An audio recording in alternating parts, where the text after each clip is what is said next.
बेतवा नदी पर बहुत दिनों बाद हम अपने फेसबुक पेज पर लाइव आए हैं और आज हमारे साथ आए हैं अरविंद सर जो हमारे परम मित्र हैं और नीरज सर भी आए हैं जो अभी वीडियो बना रहे हैं।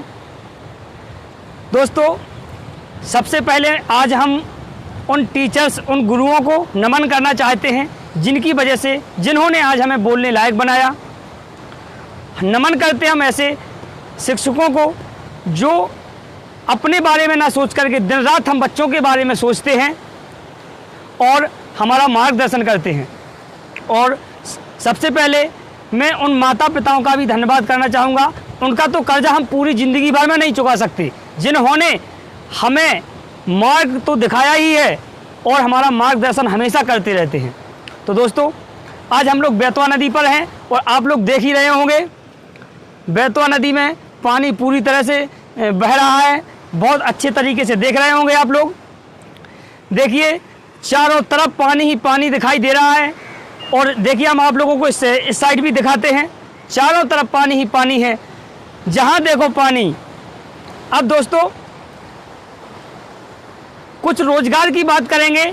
अभी स्टूडेंट्स ने रोजगार का मुद्दा छेड़ा हुआ है, रोजगार की बात चल रही है बराबर। इस मुद्दे की बात ना तो हमारी मीडिया उठाती है ना सरकार उठाती है। हमारी जो मीडिया है रोजगार के मुद्दे पर बात ही करना नहीं चाहती, सिर्फ एक ही न्यूज़ दिखाती है।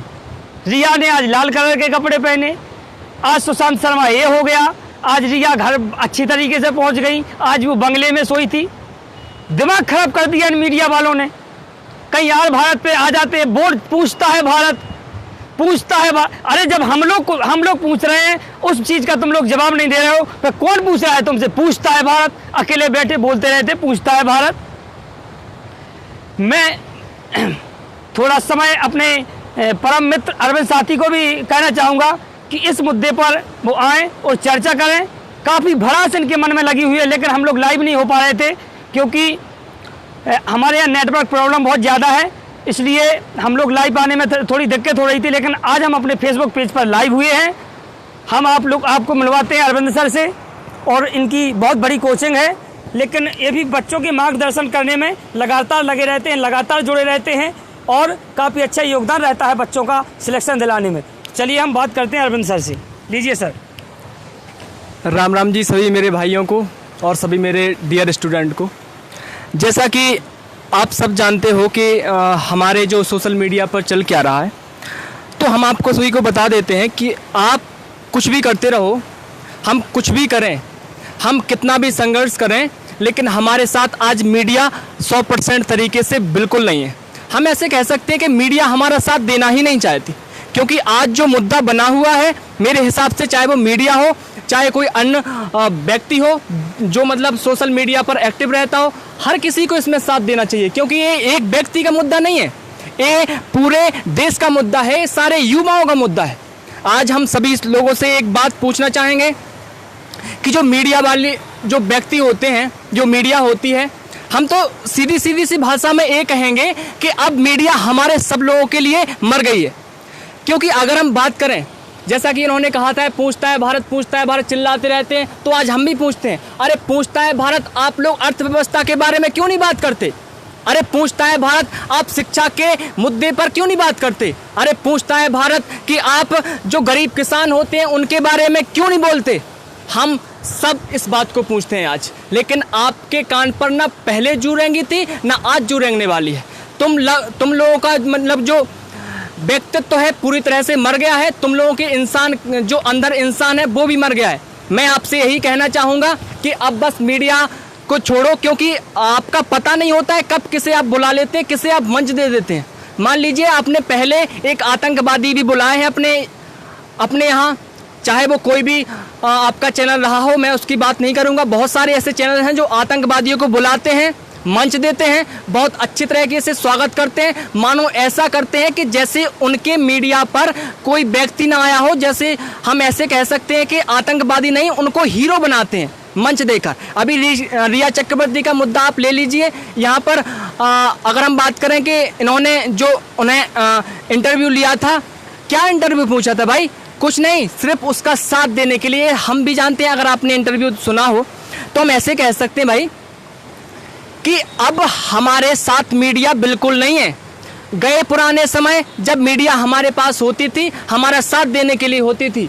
जब कोई मीडिया में बात उठती थी, लगता था कुछ परिवर्तन होगा, देश बदलेगा, कुछ चीज़ें बदलेगी, लेकिन आज ऐसा बिल्कुल भी नहीं है। मीडिया हमारे लिए और हमारे रोजगार के लिए बिल्कुल नहीं सोचना चाहती। हम तो ऐसा कहें कि वो सोचना चाहती ही नहीं है।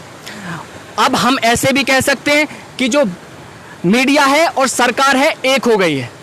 अगर कोई मीडिया बोलती है तो ना सरकार को कुछ फर्क पड़ने वाला, और अगर सरकार बोलती है तो ना कुछ मीडिया को फर्क पड़ने वाला।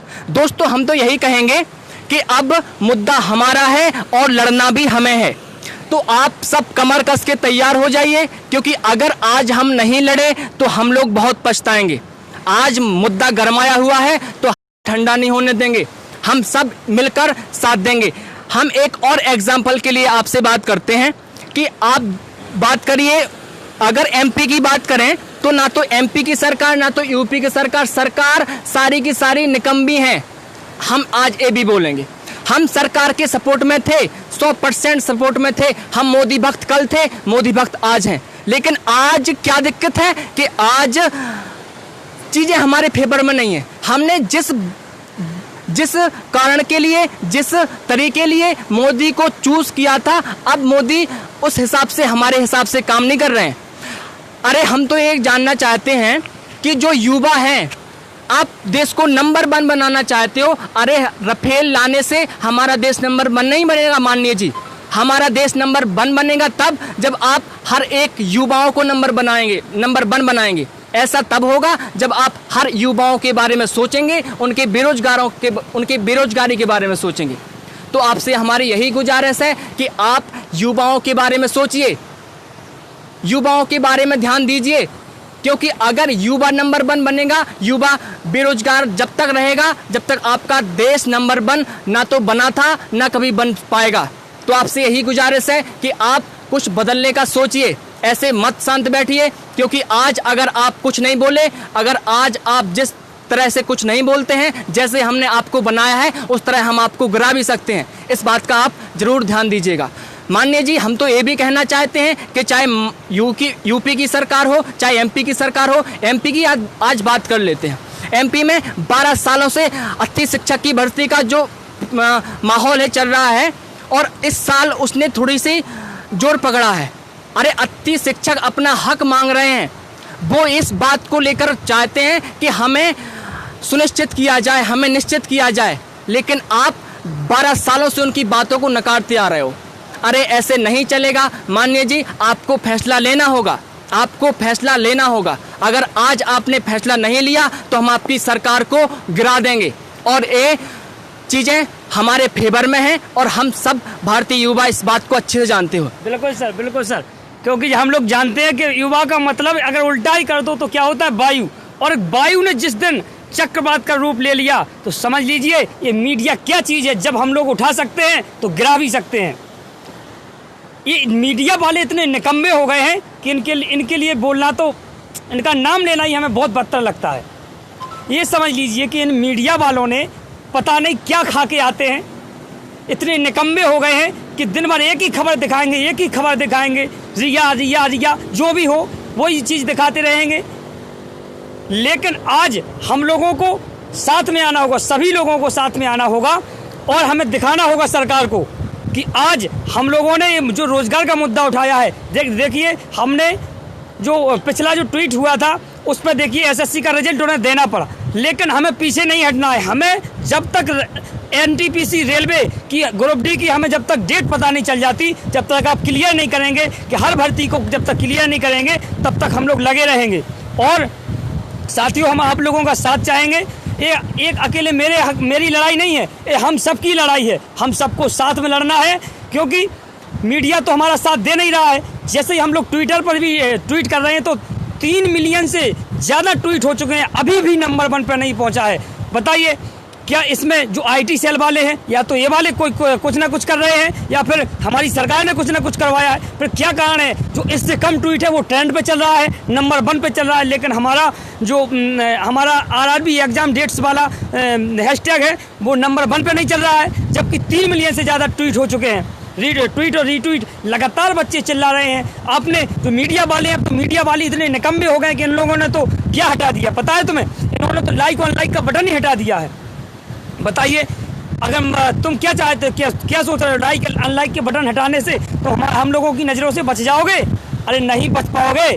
जब हम लोग उठा सकते हैं तो गिरा भी सकते हैं, इतना याद रखना। आज अकेले हम नहीं, आज हमारे साथ लाखों नहीं करोड़ों युवा एक साथ खड़ा है। और जो यूपी की एमपी की सरकार की बात कर रहे थे सर, तो आप लोगों को बता दें कि हाँ, जो अभी जो पुलिस के लिए जो बच्चों ने धरना दिया, उन पर काफ़ी ज़्यादा लाठियाँ भी चलाई गई। अरे तो जब राफेल मंगवाया तो वही चलवा लो, परीक्षण करवा लो। क्या तुम लाठियाँ चलवाते हो? उन युवाओं पर लाठियाँ चलवा रहे हो जो सिर्फ अपने हक के लिए लड़ रहा है। अरे दोस्तों, आज लोकतंत्र खतरे में जा रहा है। मैं बार बार बोलना चाहूँगा, ठीक है? हमने इस सरकार को चुना था, ऐसा नहीं हम लोगों ने इस सरकार को चुना था कि हम लोगों के फेवर में ये बात करेगी, लेकिन आज इस सरकार अपने मुद्दे से भटक रही है। सरकार ऐसा देखो, सरकार कोई भी अच्छी नहीं है, लेकिन जो हम लोगों के हित में बात करे वो सरकार अच्छी है। हमें रोज़गार चाहिए, हमें अपने हक की लड़ाई चाहिए। ऐसा बताइए कि किसी बच्चे की स्थिति इतनी ख़राब है, वो कैसे तैयारी एक साल, 2 साल, 3 साल जा कर के दिल्ली ग्वालियर में कर रहा है, इलाहाबाद में कर रहा है, लेकिन कैसे उनके माँ बाप पैसे लगा रहे हैं, कैसे वो घर का खर्चा चला रहे हैं। लेकिन क्या यहाँ तो 3 साल में एक भर्ती पूरी नहीं होती? अगर आ जाएँ तो 1 साल भर्ती आने में लगेगा, फिर फार्म डले रहेंगे, नोटिफिकेशन डाल देंगे एक शांति देने के लिए कि चलो अब एग्ज़ाम हो रहा है, लेकिन एग्ज़ाम होना ही नहीं है। तब बताइए कैसे चलेगा? कभी नहीं चल पाएगा। हम लोगों को एक साथ आना है। तो दोस्तों, जिसने भी अभी तक ट्विटर डाउनलोड नहीं किया, डाउनलोड करिए और ट्विटर पर जाकर अपना अकाउंट बनाइए और ट्वीट करिए #RRB एग्ज़ाम डेट, ठीक है? और ट्वीट करते रहिए। जब तक ट्वीट करिए, कब तक इग्नोर करेंगे हमें? कब तक इग्नोर करें? जब तक ट्वीट करते रहिए, जब तक कि नंबर 1 पर ट्रेंड ना हो जाए। और जब तक ट्वीट करते रहिए, जब तक हम लोगों को एग्ज़ाम डेट क्लियर ना हो जाए। और आने वाली जितनी भी भर्तियां हैं, उन भर्तियों की जो एग्ज़ाम डेट क्लियर कर दें कि ये भर्ती कब होगी। एक शेड्यूल बना दो ना। चुनाव तो तुम्हारा पहले 6 महीने से पता चल जाता है कब होगा, कब चुनाव होगा, कब वोटिंग होगी, कब रिजल्ट आएगा। तुम्हारा तो ना कोर्ट में मामला फंसता है, ना कहीं मामला फंसता है, तुरंत सारी चीज़ें हो जाती हैं। लेकिन हम युवाओं तो हम लोग पागल हैं। वाह मानिए वाह। हम लोगों ने इसलिए सपोर्ट नहीं दिया था आपको कि आप हम लोगों के साथ ही खिलवाड़ कर दें, हम लोगों की ज़िंदगी के साथ खिलवाड़ कर दें। आज भारत नहीं, आज हम युवा पूछ रहे हैं। हम युवा ही आज का भारत है। और हम लोग पूछ रहे हैं आपने कब की रोज़गार की बात उठाइए, कभी मीडिया के सामने आइए। ये तो मीडिया वाले ऐसे चिल्लाते हैं, पूछता है भारत फलाना ठिकाना, ऐसे अच्छे कपड़े पहन के आ जाएंगे, वहाँ से बकवास करते रहेंगे। हम तो कहते हैं कि एक भी ऐसा चैनल ना हो, न्यूज़ चैनल वाला जिनको तुम चैनल सब्सक्राइब करो, देखो ही मत इनको। ये तो बहुत निकम्मे हो चुके हैं, पता नहीं क्या बोले हम इनको। तो चलिए दोस्तों, अब थोड़ा हम बात करते हैं अरविंद सर से।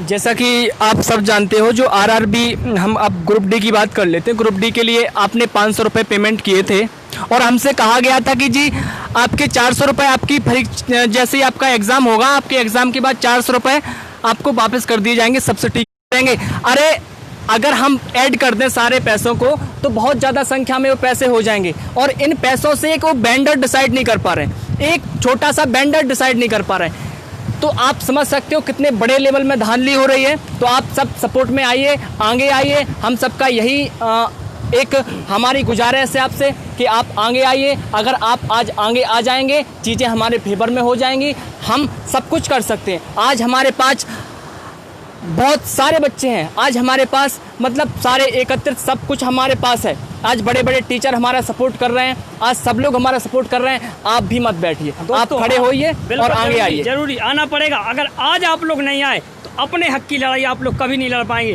क्योंकि आज जितने बड़े बड़े टीचर हैं सभी लोग हमारे साथ आ गए हैं। अब हमें पीछे नहीं हटना है और अब हमें सिर्फ अपने हक के लिए लड़ना है। हमें ना ही सरकार से लड़ना है, ना ही किसी पर्सनल व्यक्ति से लड़ना है। हमें सिर्फ अपने हक की लड़ाई लड़ना है। जो भी सरकार हमारी जो मांग है पूरी कर देगी, हम उसका सपोर्ट करते हैं और हमेशा करते आए हैं। तो धन्यवाद दोस्तों, और आप सबसे यही गुजारिश रहेगी कि आप आगे आइए। ऐसे बैठे रहने से कुछ नहीं होने वाला। आज युवा जागा है, तो आज आप सब लोग आगे आइए, मत बैठिए। थोड़ा खड़े होइए और चीज़ों के माहौल के बारे में सोचिए कि आखिर में सोशल मीडिया पर क्या चल रहा है। आप समझदार हैं, हम उम्मीद करते हैं कि आप सब सपोर्ट में आगे आएंगे। धन्यवाद दोस्तों, इतना ही। चलिए सर, थोड़ा इन लोगों को अपनी बैतवा नदी भी दिखा देते हैं। तो बहुत ही सुंदर और बेहतरीन नज़ारा है। दिखा दीजिए सर, इधर भी कैमरा घुमाइए थोड़ा। ये पुल है, देखिए क्षतिग्रस्त हो गया है पुल, अभी यहाँ पर क्षतिग्रस्त हो गया है। बहुत ज़्यादा पानी होने के कारण पुल के ऊपर पानी आ जाता है और काफ़ी लंबी चौड़ी नदी है। बैतवा नदी के बारे में तो आप लोग सब जानते ही हैं, और जो भी नहीं जानते हैं वो खोल करके देख भी सकते हैं। तो दोस्तों देखिए कितना सुंदर नज़ारा है। बैतवा नदी का चारों तरफ पानी पानी और पानी ही है।